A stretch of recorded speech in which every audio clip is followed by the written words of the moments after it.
everyday life, in a sense, it influences your music. Yeah. Do you think of politics, doing something on politics, like writing a song on the current, something current that's happening? How do you see current life affecting your music in a way? Do you see yourself going with something like that, or more staying away from things like that? I could see myself also going in that direction, because I know every legendary singer out there that made it huge, like Bob Marley, the Beatles, Eric Clapton, they talked about different life issues that people are experiencing. And if I could be that voice of our community, of course. I mean, I see myself not only being a team player in the community, but an impact player. That's why I'm on the board of executives for the United Hindu Federation of New Jersey, planning Pagwa parades and other events in New Jersey. Even in our local mandir, I'm the Kirtan group leader. And I say that not to impress anyone at all. It's just to impress upon them that, hey, if I can do all of this, definitely anybody else can. Because I remember when I started doing vocal training just a few years ago, when even some of the most experienced people in the business started telling me while I was trying to pick up these exercises, vocal exercises, hey, you know what, Raj? You may want to not focus on this because it's just so much development that you would have to do for it. But here's the thing, I didn't know, I wasn't doing it to become a great singer on stage or a performer. I was only doing it because I loved it. I mean, this is what has always made me feel that spiritual connection. Like Deepak Chopra says, one of the spiritual laws of success is to have that quiet meditative time. And that's what it is for me. It's just meditation whenever I sing and I'm at home doing vocal training, or even when I'm on stage. To me, that's living life to the fullest. Like one of my favorite scenes in Braveheart is where he says, everyone dies, but not everyone truly lives. And for me, when I'm entertaining on that stage, I'm living life. I am there interacting with the crowd, and I'm just having a blast. And if I can just motivate anyone, inspire them, or make them have a good time out there, that's exactly what I'm doing it for. It makes me feel fulfilled on the inside. So that's why I'm doing it. It just so happened that it led to all this, but that wasn't the goal at first.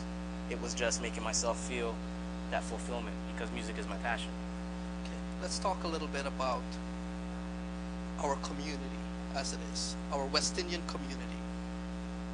The kids that are coming of age now, that music, art, so many things influence them.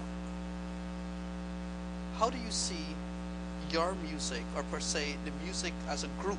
When I speak of it, I speak of Rick, and I speak of Terry, and I speak of the other guys, you know, within there, Damien, all those guys, right?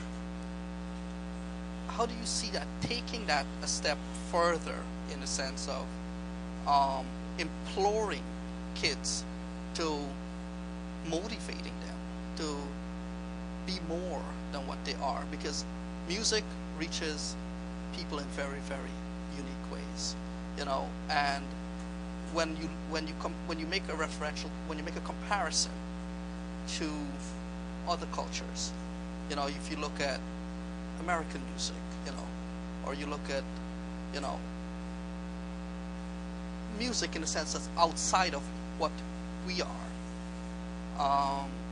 there are many songs that have influenced generations, you know. You had Sammy Baksh, who sat right here a few weeks ago and talked about the music and talked about what influenced him. And while listening to him, I understood that some of the pains that emerged, you know, that led him to create certain songs, like To Be Lonely, one of his signature songs.